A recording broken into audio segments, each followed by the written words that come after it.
Shalom, ¿cómo están? Buenas noches. Espero que me escuchen bien. Qué bueno ver tanta gente selecta, nutrida y selecta y interesados en estas temáticas que son delicadas y profundas de estudiar.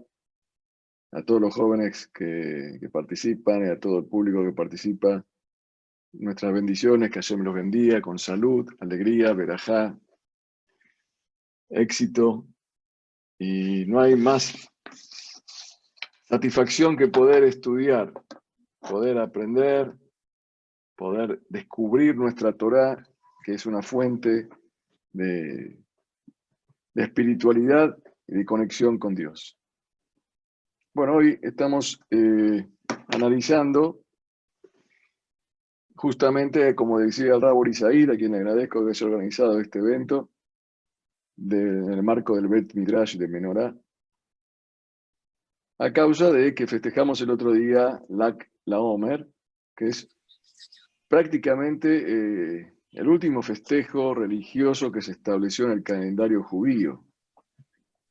Como todos sabemos, hay festejos que son bíblicos, que se comenzaron cuando se entregó la Torá.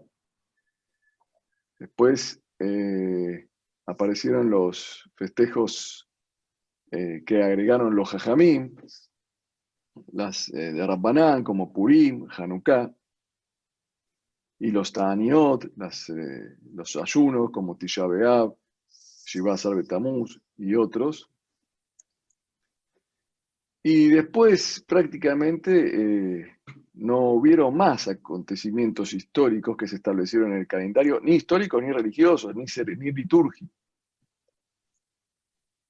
Pero con la Kabbalah aparecieron algunos festejos o ceremonias especiales que no son ni de Oraita ni de Rabbanán, ni de la Torá ni de los Jajamín. Por ejemplo, el Tikkun Leil Shavuot, o el Tikkun de Hoshana Rabbah, o la festividad esta del Lag LaOmer, que todavía yace en una especie de misterio de cuáles verdaderamente las fuentes que tiene exactamente. Hay un ruido que nos está molestando, no sé si hay alguno que tiene ahí el micrófono encendido.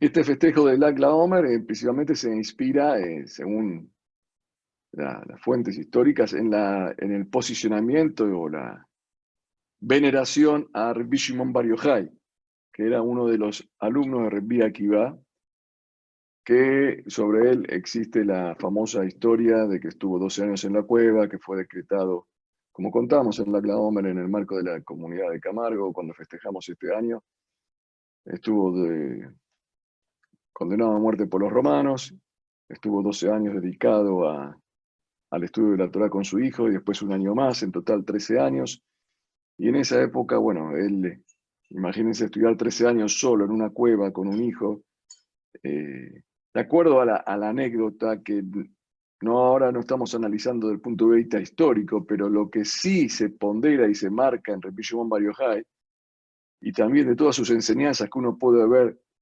claramente en el Talmud, era su predisposición hacia lo espiritual y su negación hacia lo material. Cuando todos los jajamín decían que hay que equilibrar entre el estudio y el trabajo, Rabbi Shimon Bar Yochai decía, no, en Melamed et Beni el Torah. Yo no le voy a enseñar a mi hijo más que Torah, porque la Torah es todo, el trabajo es pérdida de tiempo, decía él. El dedicarse, ¿qué significa el trabajo? El dedicarse al mundo material es pérdida de tiempo, es consumir la vida en algo innecesario, en algo... Sin embargo, todos los sabios estaban en contra de Rabbi Shimon Bar Yochai, pero él tenía esa filosofía, y él al final de sus días reconoció a su hijo Eleazar que, hijo, nosotros pertenecemos a un grupo que se llama Bene Alia, pertenecemos a un grupo que somos una especie de extrañeza de la especie humana, que nuestra conexión con Dios es únicamente a través de lo espiritual. Pero la verdad es que los seres humanos en su especie, la regla y la generalidad es que ellos pueden conectarse con Dios a través de la materia también. Y sobre eso cuenta el Talmud, que cuando salió de la cueva Rabbi Shimon Bar Yochai, por la segunda vez que salió de la cueva, encontró una persona que estaba juntando flores. Y le dijo, ¿qué es esto? Juntando flores. Estudiar Torah. Él era todo estudiar Torah.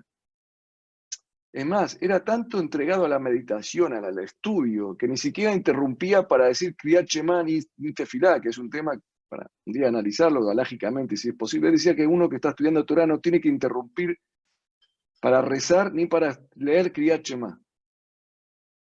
La halajá no es así. Pero, por ejemplo, él era, porque él decía que el Shema Israel es en realidad una versión reducida del estudio de la Torá. Entonces, que está estudiando Torá no tiene que interrumpir. Y la tefilá es menor rango que la Torá. Entonces, él para nada interrumpía. Entonces, cuando vio al hombre que estaba arrancando flores para el Shabbat, por el sábado, dice, ¿qué estás haciendo? Estudia. Dice, no, porque estas flores son para el Shabbat. Tengo 2 flores, 2 Adasim, una por Yamor, otra por Zahor. Y en ese momento, ahí le confesó a su hijo,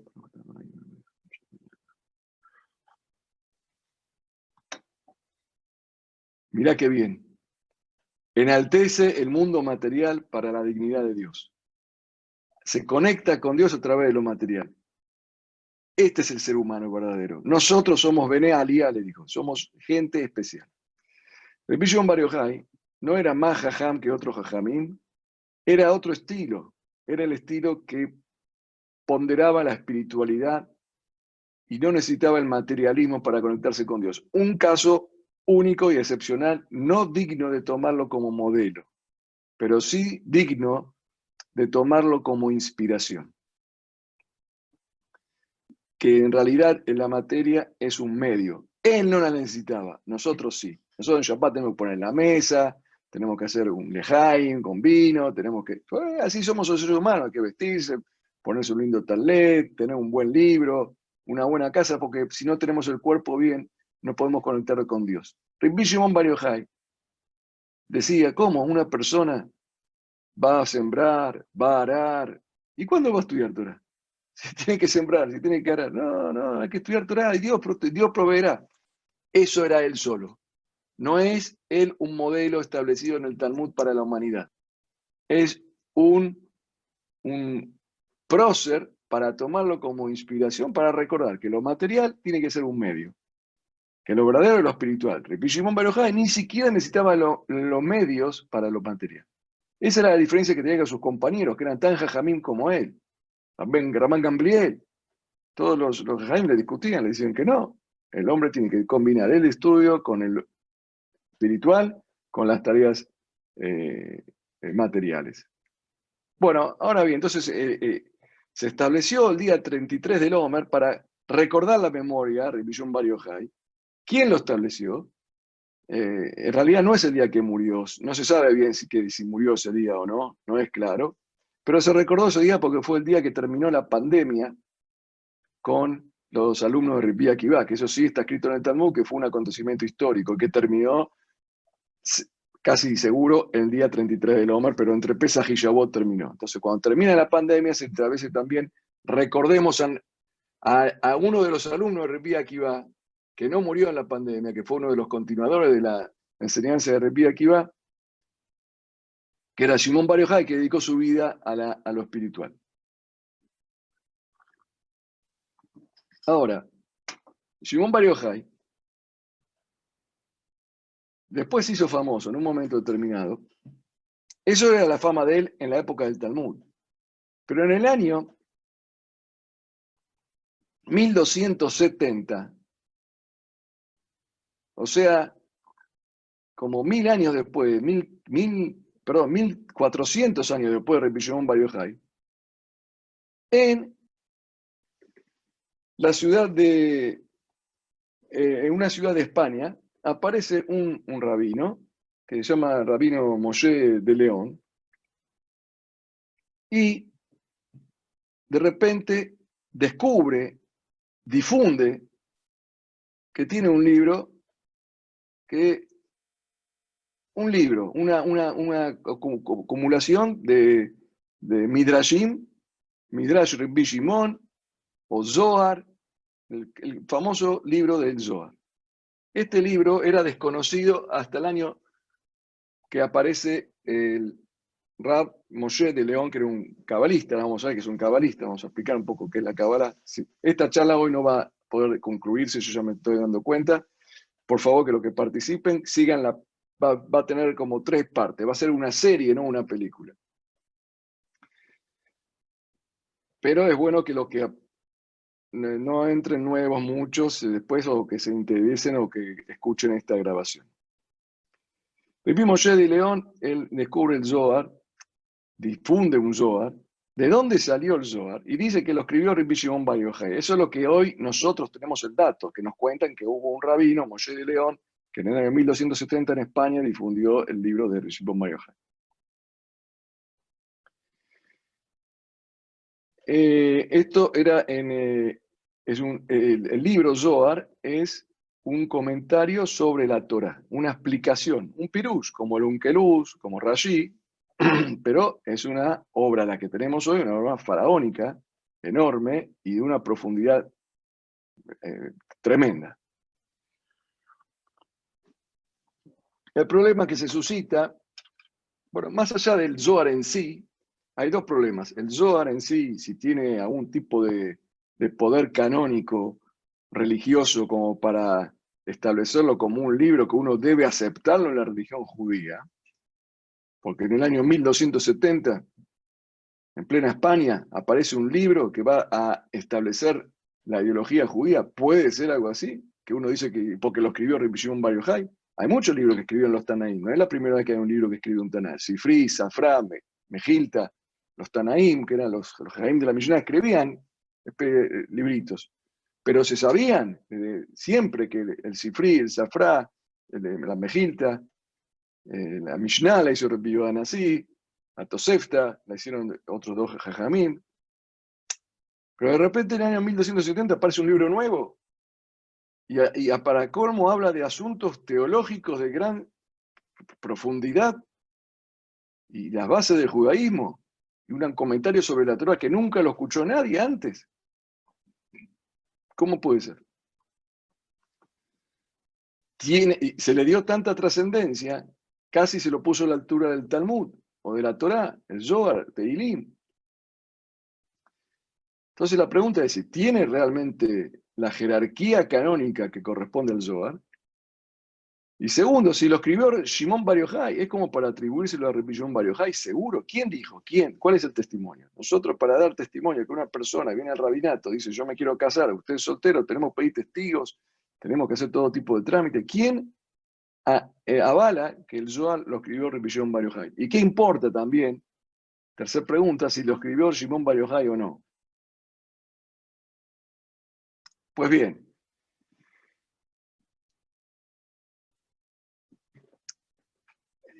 lo que hoy está concebido, más o menos, le digo más o menos porque hay distintas percepciones al respecto. Igual yo no es que quiero hablar de este tema específicamente, pero es bueno saberlo. El libro Teshuvah Me'ahavá, que es el alumno, que es uno de los Gedolim más grandes de Europa, de la época del año 1700 aproximadamente, es un posek muy grande. Él escribe que si se va a tomar el libro del Zohar y vamos a marcar lo que realmente puede ser atribuido a Rabbi Shimon Bar Yochai, solamente quedarían unas cuantas hojas de todo el libro. O sea que aparentemente lo que hicieron el Rabbi Moshe de León, que eran, ojo, no, acá estamos hablando de ninguna farsa, estamos hablando de un proceso que se dio. Tomaron algunas midrashim de Rabbi Shimon Bar Yochai verdadero, de la Mishnah, de las Mepito, de las Toseftot, y le anexaron una sabiduría muy profunda como diciendo que él la estaba contando. Él o sus alumnos lo estaban contando. Que no era algo inusual en esa época. Nosotros conocemos que se escribían libros en forma de diálogos. Los filósofos griegos, los judíos, el Kúsari. O sea, como si fuera que está hablando uno con el otro. Sócrates hablaba, no, Sócrates no hablaba con Platón, pero era la forma dialéctica de transmitir un mensaje, no porque uno invente un personaje o ponga un personaje que existió como si fuera el autor de un libro que estoy escribiendo yo, significa que lo que escribo no es real o no es correcto. Ya sé, eso lo dice el Teshuvah Me'aba. Hay otros que dicen que se nota claramente que no es Rabbi Shimon Bar Yochai, por otros motivos también, ya no por el análisis religioso de un Gadol Hador, como Teshuvah Me'aba, sino porque dice que está escrito en arameo. El idioma arameo no era hablado por Rabbi Shimon Bar Yochai. Rabbi Shimon Bar Yochai hablaba hebreo, él vivía en la época de los Tanaim no hablaban arameo. El arameo empezó en la época del Talmud, de la Gemara. Toda la Mishnah está escrita en ibrit, no está escrita en arameo. Entonces, ¿cómo puede ser que todo el Zohar está escrito en aramit? Que era la Mishnah de Rabbanán, que era la forma de hablar de los Jajamim en la época 1270, en la época de los Rishonim, en la época de los Geonim en adelante. Era el idioma que frecuentaban los sabios para escribir. Otro motivo que se dice que no todo el Zohar que se presenta hoy, dice que hay gente que, habían otros Rabbanim, como el Chubot Rivash, que maldijo a todos los que agregaron cosas en el Zohar y que no son correctas y que están tergiversando la teología judía, porque se sabe que hubo mala intención en agregar incluso de las tendencias religiosas y teológicas incorrectas como caraítas y otros tipos de sectas disidentes del judaísmo. Otro de los motivos que se estudia que si escribió el Zohar, el Rabbi Shimon Bar Yochai, no es porque aparecen nombres de Tanaín que existieron después de Rabbi Shimon Bar Yochai. Ama Rabbi tal. ¿Cómo ama Rabbi tal? ¿Cómo Rabbi Shimon va a decir ama Rabbi tal si cuando él se murió, el Rabbi tal no había nacido todavía? Bueno, entonces, no es que hay mala intención acá. Cuando lo hizo el grupo de cabalistas de España, este libro en Zaragoza, me parece que fue, ahora voy a recordar la ciudad exacta donde fue que nació el Zohar, era una escuela de Mekubalim, de personas que hoy lo que llamamos Mekubalim, antes no existía la palabra Kabbalah, eran Yodeahen, eran los que sabían el Sot, Sitre Torah, y que escribieron estas bases que luego se transformaron en el libro canónico de la Cábala. Entonces, pero antes de hablar por eso, esto es lo que quería presentarles hoy. El Zohar es parte de Rabbi Shimon. El Rabo Ovadia Yosef me lo dijo muchas veces que gran parte del libro de Rabbi Shimon no especificó cuánto, pero siempre nos dijo que hay mucho falso, hay mucho agregado y hay mucho que es bueno, es sabio, es Sod, pero no era de Rabbi Shimon. Lo escriben como si fuera el nombre de Rabbi Shimon. O sea, acá no viene, no importa si es bueno algo, no importa quién lo dijo. Eso de atribuir a alguien como que le da un poder mágico no es, porque la Kabbalah no es algo mágico, es un estudio profundo de la Torah. Entonces, ¿qué importa acá? Ahora hay gente que no importa quién lo dijo. Si vos tomaste un remedio que te hizo bien, ¿qué importa quién es el fabricante? Es bueno deshacerse de esta nostalgia cuando uno encara conocer la sabiduría. Imagínense uno que se entera de algo, ¿cómo? Al final no lo fabricaste vos, no importa, pero te hizo bien. Y era verdad, y era correcto. Bueno, ahora la pregunta es, ¿qué es la Kabbalah? El Zohar habla de Kabbalah, de Sod, de secretos. ¿Qué es esto del secreto? ¿Cómo hay un secreto? Hay algo secreto en la Torah. ¿Qué significa secreto? ¿Qué es el Sod? Y esto es lo que yo quisiera ir desarrollando en estas próximas charlas que hoy vamos a empezar. ¿Qué es el Sod?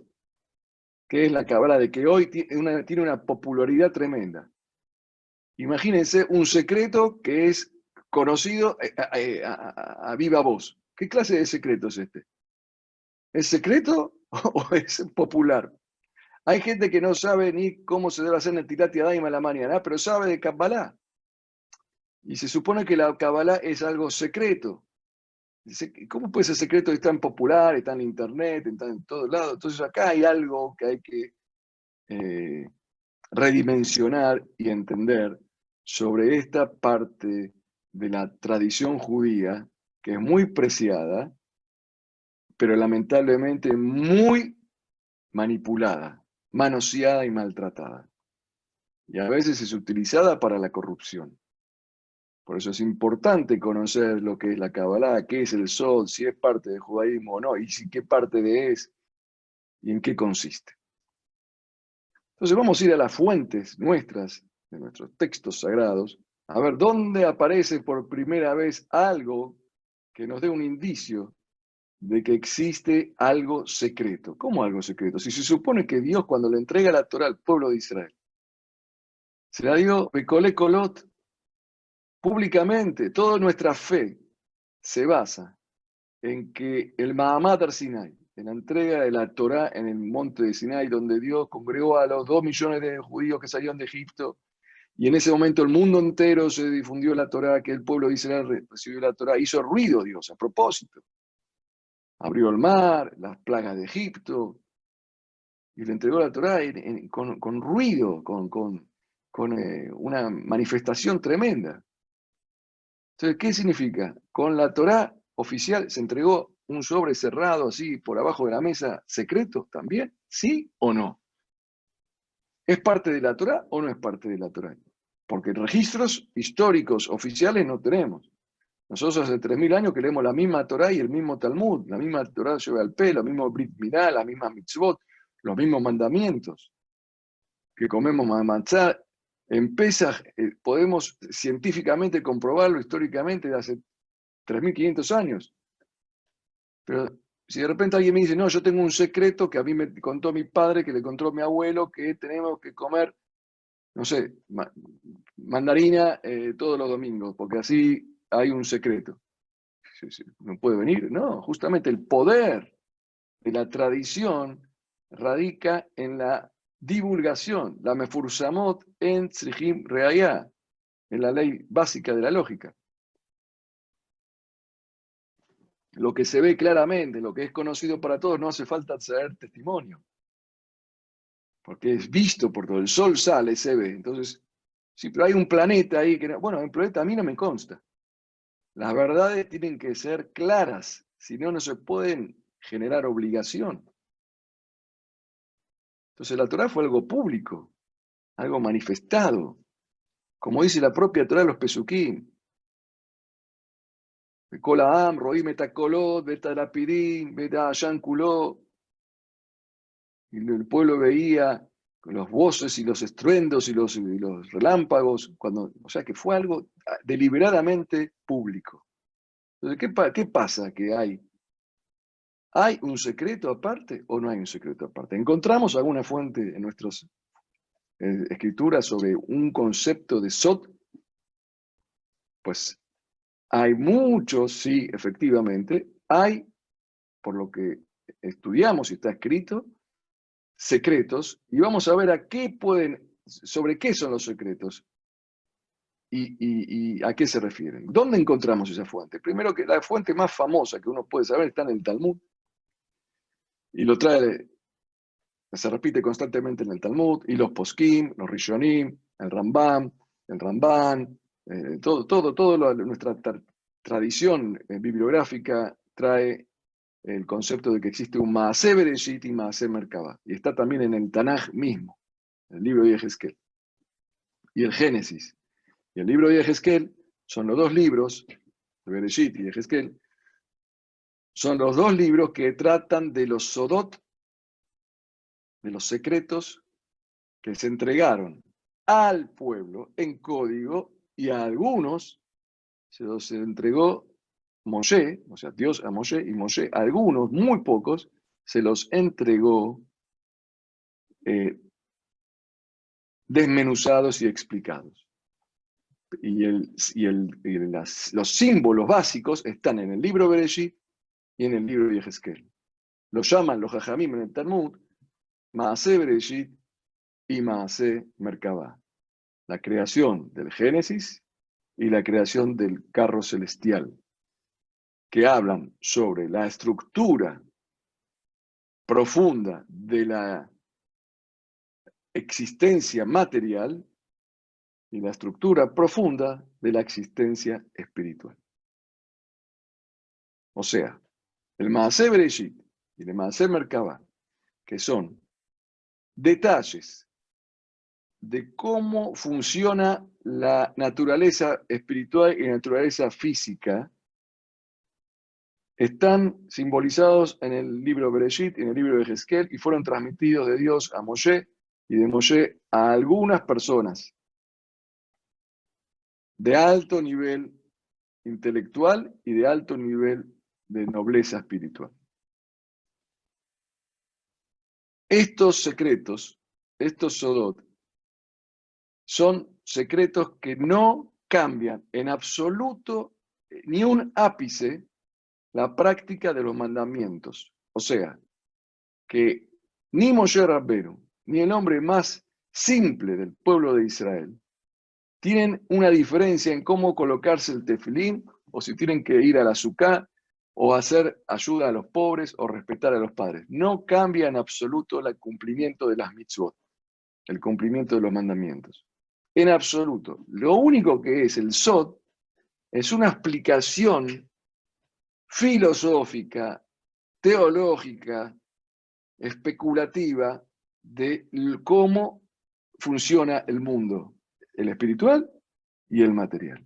Eso es lo que se llama, hoy se lo llama Kabbalah, Sod, Sitre Torah, los secretos de la Torah, cómo entender el mundo, cómo entender la creación, cómo entender a Dios, cómo entender la naturaleza humana. O sea, estas comprensiones que son los grandes anhelos de todos los seres humanos. ¿Qué hacemos acá? ¿Para qué estamos? ¿Y qué es esto? ¿Y para qué sirve? Por ser que estos temas son sumamente delicados y difíciles de comprensión, porque la capacidad humana, como decimos, como Rabbi Shimon, no hay muchos. Por eso Rabbi Shimon se asocia a la Kabbalah, a los Sodot, porque como Rabbi Shimon era el único que accedió a este Bnei Aliyah, la mayoría de los seres humanos la mayoría, el 99,9% de los seres humanos no tenemos esta capacidad. Tenemos que cumplir los mandamientos como cumplen los Bnei Aliyah, pero comprender el secreto de las cosas, el general del ejército sabe cuál es la estrategia que le dio el presidente de la nación para luchar contra un enemigo que invade el país. Pero el soldado raso, o incluso el sargento, o el cabo, o el teniente, no saben mucho, saben, cada uno sabe según su nivel, lo que tiene que saber. Pero no por eso van a tener el mismo mérito y la misma grandeza que el general si ganan la batalla. Son pocos los que pueden entender, y eso, uno de ellos era Rabbi Shimon Bar Yochai, que era el que estaba como programado o con una genética para eso. Por eso la Gemara dice, está prohibido enseñar. Si uno recibió de Moshe, Moshe no le podía enseñar a cualquiera, tenía que encontrar a alguien que sea Jajam, Mevin Medato, solamente un curso privado, esto de Zoom de 40 personas, 100 personas, no podía hacerlo, tenía que haber un curso privado, y solamente le podía dar algunas pistas, él tenía que entender solo las cosas después. O sea, que era un secreto de verdad, era un secreto que se transmitía en generación, y según el Rashba, en una Teshuvá, en el Jerek Aleph, dice que esto ya en su época casi no existen cabalistas que tengan este sot. El Rashba lo dice. Que existe uno o dos en todo el mundo, o uno acá, o uno allá. El Rashba estaba en la época de Nachmani, más o menos, también de España, de Barcelona. Entonces, esto está escrito en el Talmud. Por ejemplo, Arbadán y Genesula Pardés. 4 personas entraron al Pardés. Pardés es una palabra persa, que significa jardín. pero se utilizó para el hebreo, pardes, que también significa parque, y también se transformó para usarse también en inglés, que se dice paradise. Paradise viene de pardés, que significa paraíso. 4 entraron al pardés. Es la alegoría que usan los sabios para referirse a los asuntos del misterio de la Torah. Pardés, Peshat, Remesh, Derash y Sod. Es un acrónimo de lo que significa la interpretación completa de todo lo que es la Torah. Peshat, la interpretación literal, Remes, la simbología, Derash, la interpretación, y Sod, el secreto. Pardes, Peshat, Remes, Derash y Sod. Entonces, 4 entraron al Pardes. El Rambam también trae esta palabra Pardes. Y dice, nadie puede entrar al Pardes, al jardín. El jardín es la parte más interesante de un palacio, está al fondo, que no todos tienen acceso, sino aquel que sabe toda la Torá antes, de principio a fin, la parte revelada, no la parte secreta. Para entrar en el secreto, tienen que conocer la parte revelada. Eso está en el Rambam como una alajá, por eso está prohibido leer un libro de Kabbalah si uno no tiene este conocimiento previo. Rambam lo condena, está condenado, y la fuente legislativa está en la Gemara, que dice 4 personas entraron al Pardes, 4 Rabbanim, entre ellos Rabbi Akiva, Rabbi Elisha Ben Abuyá. Entonces, uno al final de los 4 se enfermó, uno se murió, el otro se hizo hereje, Elisha Ben Abuyá. Solamente Rabbi Akiva entró y salió en paz. O sea, no pudo agarrar nada, no pudo aprender nada. Rabbi Akiva no pudo. O sea que se trata de asuntos sumamente delicados, como para venir hoy uno a jactarse, yo estudio Kabbalah. Cuando Rabbi Akiva apenas entró y salió, y gracias que no, salió dañado. Y los demás Rabbanim, que eran un nivel intelectual y de santidad enorme, cuando empezaron a tocar estos temas, que bordean y limitan y lindan entre la herejía y la fe, son temas muy delicados. Por eso los jajamín prohibieron este tema. Dios prohibió a Moshe. Dijo, esto se lo contás a unas cuantas personas. Si desaparece del mundo algún día la Kabbalah, no cambia nada. En absoluto, porque las reglas de cómo tenemos que funcionar son las mismas. Yo me debo poner tefilín, sepa qué hace el tefilín, o qué efecto tiene, no importa. Yo tengo que cumplir con los mandamientos y ayudar a los pobres y respetar a los padres y cumplir el Shabbat y hacer pesas, más allá de si entiendo, si no, o si hay alguien que entiende. Y si hay uno que sabe lo que es, bueno, sabe, muy bien. No cambia a la verdad. Si todos pagan los impuestos, ¿a qué le importa al gobierno? ¿Pagan los impuestos? No, uno paga porque tiene la intención, la cabana, no importa, lo importante es que recaudó. Entonces estos son los Sitré Torah, los Sodot. Estos Sodot se transmitieron de generación en generación, hasta el siglo XII que nos encontramos, como lo dije, con Rabbi Moshe de León. Pero en realidad antes de Rabbi Moshe de León hubo otras cosas antes. De todas formas aprendemos algo. La Kabbalah, o la parte secreta de la Torah, existe. No es algo inventado. Existe, está en el Talmud, está en el Génesis y está en Yehezkel. Es una fuente oficial de esto lo que les cuento yo, de Génesis, Bereshit y la Gemara, cuando habla de Maaseh Bereshit, Maaseh Merkabah, de que existe un estadio de secretos sobre la Torah, que se transmiten a los elegidos en su intelectualidad y su santidad. Pero también es claro que ese conocimiento no puede cambiar ni variar un ápice la práctica de la religión revelada y conocida. Esto fue así durante cientos de años, y hasta 1000 años, 1000 y pico de años, 1500 años, hasta que en el siglo XII algo sucedió. Empezó el secreto revelarse. O sea, empezaron a hablar sobre el secreto.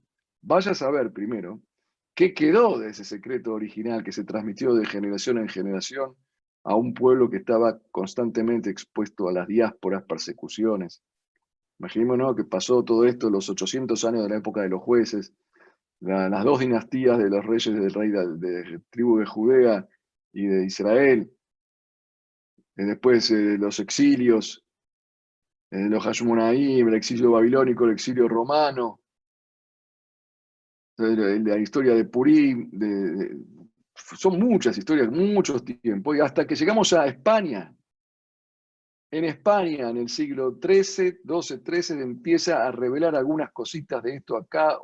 Tampoco había internet, gracias que había algunos libros. No sé si eran libros o eran rollos. O sea que lo que se revelaba a unas cuantas personas, se empezó a revelar un poco más, pero ¿a quién? 20, 30 personas.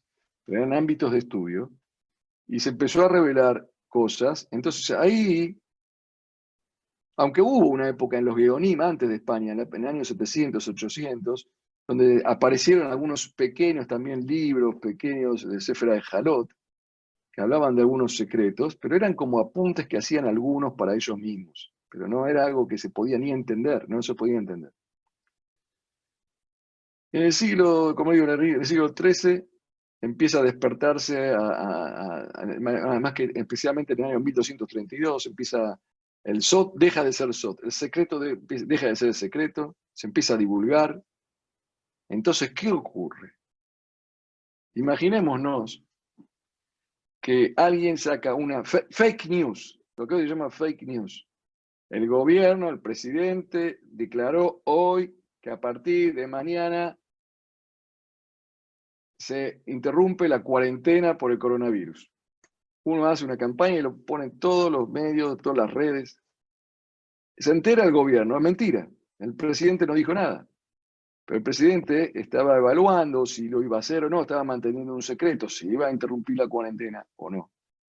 No hablaba, no decía nada, porque lo quería mantener en secreto. Cuando aparecen los fake news, ahora el presidente no tiene otra alternativa que divulgar lo que hasta ahora era un secreto. Entonces dice, sí, señor, efectivamente vamos a interrumpir, pero no mañana, sino dentro de 5 días. O sea, tuvo que revelar algo que es verdad para contrarrestar las noticias falsas. Esto generó un círculo vicioso o virtuoso, no sé, de divulgación del secreto.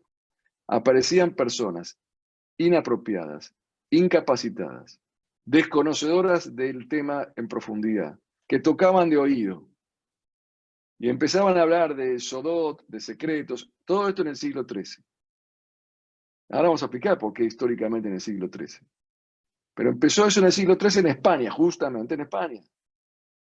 España hay que tener en cuenta que eso era el centro del judaísmo mundial, donde estaban las personas más renombradas del mundo judío y los sabios más grandes del mundo judío. De la halajá, de la filosofía, del pensamiento, de los exégetas, todo lo más grande del mundo estaban en España. Era como el Babel, que continuó en Babel. Babel continuó en España. Entonces tuvieron que empezar a hablar. Los que sabían tenían que empezar a hablar. Entonces empezó a escribir un librito, y se escribió una epístola y una carta, y otro mandó otra carta, todo hasta que empezó a divulgarse más, y el secreto dejó de ser secreto. Esto nació, como le digo, en esa zona de España, en realidad nació el primer libro de Kabbalah que aparece en la historia, libro, porque esto era verbal todo. Desde la época de Moshe Rabbenu hasta el sur de Francia, en el año 1232, en Provence, fue cuando apareció por primera vez un libro de Kabbalah. El primer texto de Kabbalah que se lo atribuye a Rabbi Nehunya ben Akaná, como así el Zohar se lo atribuía a Rabbi Shimon Bar Yochai, esto se lo atribuía a otro gran jajam de la antigüedad, que se llama el Sefer Abbair. Entonces, ahí, este es un libro, no sé, alguien lo escribió. ¿Para qué lo escribió? Para contrarrestar todos los chismes que habían y trascendidos sobre los secretos de la Torá. Y que no crean los que saben, que no crean los que están escuchando, porque la gente no sabía. Esto estamos hablando, para incluso divulgar, estamos hablando de un círculo íntimo, de los sabios. Lo que pasa es que en España había muchos sabios, Provence, España, Francia y España. Pero lo que pasa es que el libro apareció en Provence, Pero después todos los cabalistas se traslada todo a España, que es Castilla, Aragón, y toda esa zona se traslada ahí el centro de lo que es la proliferación de la Cábala. Se supone que los primeros cabalistas que empezaron que supieron, tuvimos conciencia que pudimos identificar con un dedo a personajes de alto nivel en el pueblo judío, que eran conocedores del secreto, porque nadie de quién sabía los secretos, no se sabía. Los primeros que se destacan en la historia fueron dos sabios españoles, Rabbi Abraham ben David y Rabbi Abraham ben Itzhak, el Rabí y el Rahabad. El Rahabad es famoso por su sasagot al Rambam, sus comentarios que hizo el Rambam. Y el otro es famoso por el libro, el Sefer HaEshkol, que son poskim de más alto nivel de estudio de la Torah. O sea, no podemos hoy, los sabios, los jajamim, no pueden determinar una ley si no estudian los libros de ellos. Una ley no de la Cábala, del judaísmo. El judaísmo práctico, real, público, es el divulgado. Sefer HaEshkol y el Rahabad. Estos rabbanim, que podemos señalarlo como cabalistas, nunca dijeron que sabían el Sod, nunca hablaron en público de eso, y tampoco nunca escribieron un solo libro, pero podemos deducir que se sabía que eran los que sabían el Sod. Estos jajamín tenían un alumno. Que era Rabbi Yitzhak Sagi Nahor, que fue el primer libro que escribió un autor sobre Kabbalah con nombre y apellido. ¿Alguien lo conoció? Todos hablan de los Mekubalim, de la Kabbalah. Yo quiero saber quién es Rabbi Yitzhak Sagi Nahor. Un rabino español que fue el primero que escribió un libro. El Sefer HaBayir es un libro que no se sabe quién lo escribió. Pero el libro es un pirush al Sefer HaYetzirah, que es un libro tradicional que existía también sin autor, y él escribió un pirush, una explicación. O sea que la explicación es lo importante. La primera persona que dice, yo escribo esto y me hago responsable por lo que escribo. Este Rabbi Yitzhak Sagi Nahor tenía, todo en esa época, estamos hablando del siglo XIII, tenía dos alumnos, Rabbeno Yonah, el famoso Rabbeno Yonah Rishon, Rabbi Yonah Girondi, y el Ramban Nachmanides. Acá, con Nachmanides, es cuando el Sot que se empezó a divulgar, en una medida muy, muy pequeña, estamos hablando que se divulgó, se jerarquizó a los ojos de la oficialidad judía reinante en España, porque el Ramban era uno de los más grandes sabios de todo el pueblo de Israel. Ramban, digo, Nachmanides. Nachmanides, el gran rabino de Gerona. Él era un alumno de Rabbi Yitzhak Sagi Nahor, y bueno, él sabía los Sodot y él escribió mucho, su Pirush la Torah, todos los libros que escribió, lo escribió con una gran cuota de revelación de los estudios secretos del Sod. Como decimos, a pesar que no puede, apenas nombraba cositas y comentarios, pero siempre porque estaban divulgando trascendidos, incorrectos, falsos, entonces él tenía que enderezar la balanza para que la gente no malinterprete. Los que sabían algo de este tema tenían que interpretar correctamente. Con el Ramban se jerarquiza la Cábala, pero no nos olvidemos que la Cábala seguía siendo un asunto casi desconocido a la gente común. Era un asunto de los ámbitos de los sabios. Lo que pasa es que en España había muchos sabios, había mucho estudio, había muchísimos alumnos. El Ramban tenía yeshiva, Rabbeno Gerona tenía yeshiva, todos estos jajamí tenían grandes yeshivot que estaban en España, instaladas en Castilla. También estuvo el sobrino de Yitzhak Sagi Nahor. Yitzhak Sagi Nahor decía, porque él tuvo que escribir, dice, cuando un libro, no hay que escribir, él advirtió a la gente que no revele más secretos, que revele lo menos posible, porque cuando un libro se escribe, en hebreo dice, Sefer Shenichtav en lo Aarón. Un libro que se escribió no tiene armario. ¿Qué significa no tiene armario? Todo lo pueden, ya está. Una vez que se escribió, el conocimiento se difunde. Entonces había que tener mucho cuidado de no difundir, porque estaba prohibido difundir, como dijimos en la Gemara. Hay quienes escriben Sefer Shenichtav en lo Adón. no tiene dueño, ya es de todos el libro. En el año, como digo, y después de toda esta historia que les cuento, aparece el Zohar en el año 1270, en el Mimoyó de León, o sea que ya había una especie de plataforma cabalística en toda España. Entonces habían muchos estudiosos de los secretos de la Torá, que tenían como objetivo contrarrestar a los charlatanes, que había muchos, y tenemos los nombres y los apellidos de los charlatanes. Entonces apareció el Pimoyé de León con el libro del Zohar, que fue aparentemente una compilación espectacular de una línea de pensamiento basada en los Sodot que decían algunos tener y que se transmitieron de generación en generación. Cataluña, Gerona, Toledo, Córdoba, centros de grandes pensadores. Hay que tener en cuenta también otra cosa interesante, que paralelamente al movimiento cabalístico estaba el movimiento filosófico aristotélico de Maimónides, que tenía un gran auge, incluso más que la Kabbalah, pero ambos movimientos eran casi lo mismo. Según el Maimónides, la filosofía aristotélica o la filosofía basada en los conceptos aristotélicos estaban muy relacionadas con los conceptos de Maaseh Bereshit y Maaseh Berkamá. Los libros que escribió Aristóteles sobre física y metafísica, el Rambam lo atribuye al Maaseh Bereshit y Maaseh Merkabah. Dice que ahí están un poco, digamos, no es todo, pero en eso son los principios, introducciones para entender los secretos de la Torá. Y así entendían muchos que a través de la filosofía, de la especulación intelectual, con la tradición, o sea que para poder acceder al secreto uno tiene que tener introducciones de tipo filosófica aristotélica para captar esos mensajes. La otra escuela era la Kabbalah, que era la tradición, pero que también tenía una cuota tremenda de filosofía. El que lee el Zohar, hay poesía y filosofía. La Kabbalah no es algo que no se entiende, es algo que es difícil de entender, como la filosofía.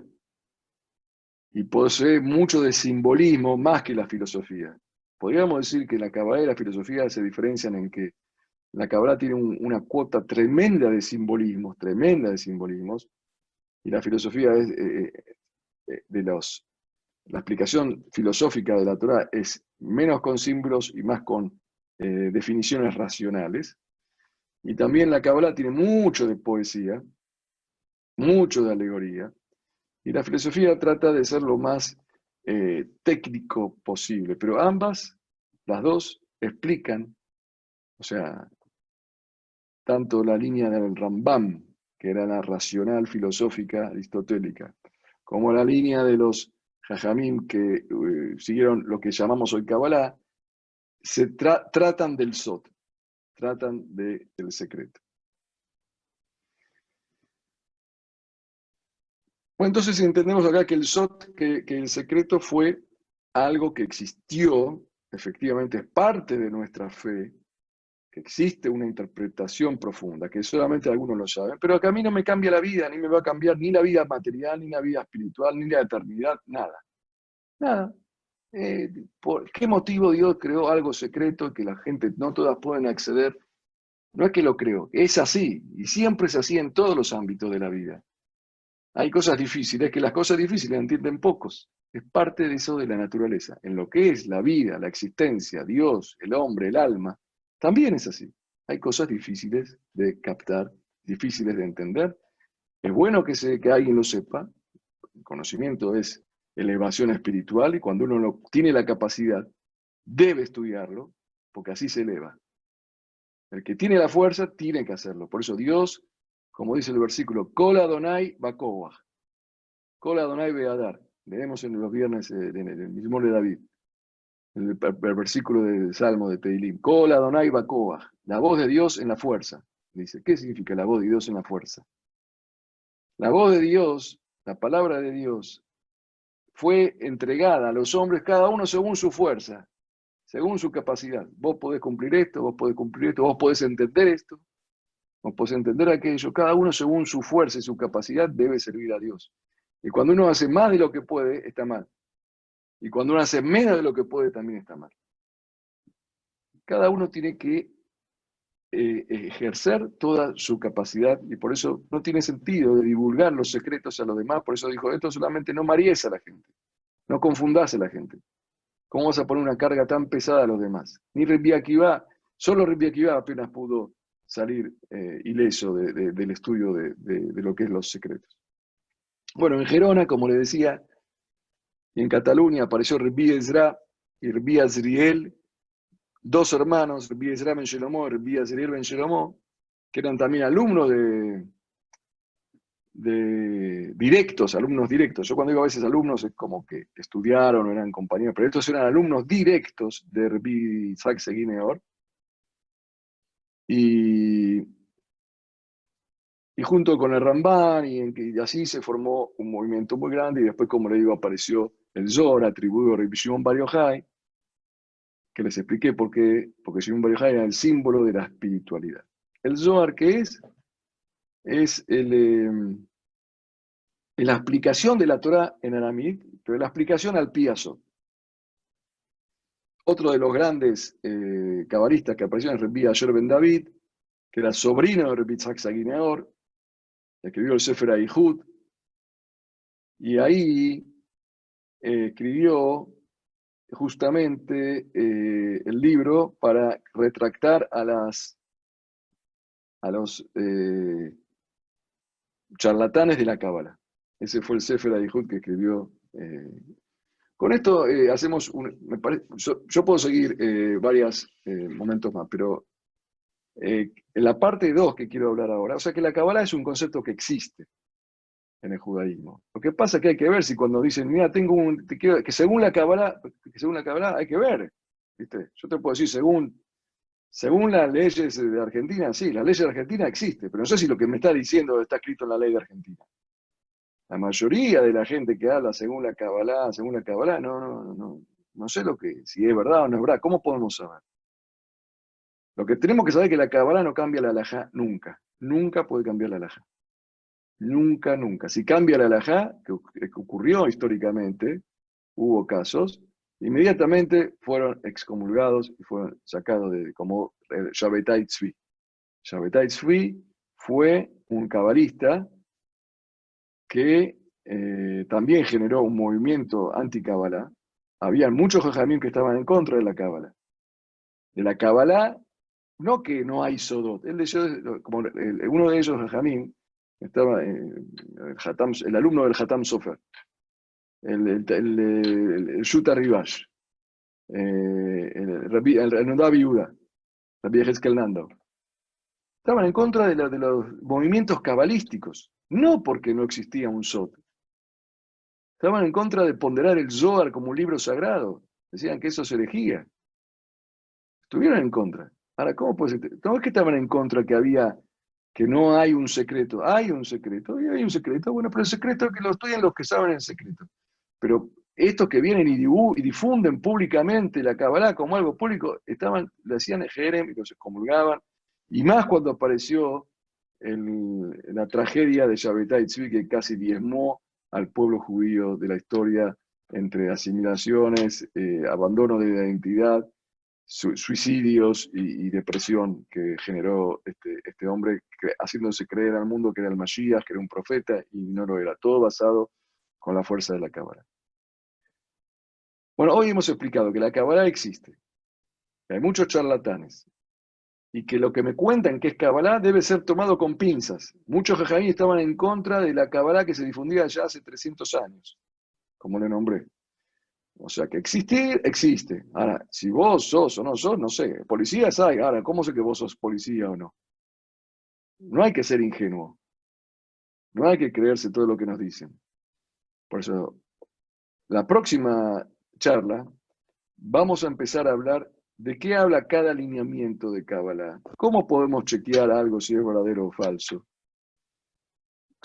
¿Cómo fue el movimiento más poderoso de la Kabbalah, que fue el de la Ari Akadosh, Yitzhak Luria, el Ari, lo llaman el Ari, que estuvo en Tzfat, todo el mundo, lo que ocurrió en Tzfat. El Yitzhak Luria estuvo viviendo en Tzfat nada más que 2 años. Él era alumno de Shitá Mekubetzet en Egipto, y se fue los últimos 2 años de su vida, de los 36 años, a vivir a Tzfat, se murió a los 38. Hizo una revolución mundial. ¿Qué pasó? ¿Por qué hizo una revolución mundial? Fue después de la expulsión de los judíos de España. Toda esa explicación histórica, filosófica y teológica de qué consiste la Kabbalah, qué trata, por lo menos qué trata, podemos saber en los secretos, lo vamos a ver, si Dios quiere, en el próximo reunión que organice el Bet Midrash Meorá, y algunos invitados especiales también podrán participar. Son las 11:05, yo más de 1 hora y 5 me molesta, me da pena molestar a la gente, por eso le doy la palabra a Raúl Said, a ver, para cerrar el evento, o si quieren hacer algún comentario o pregunta.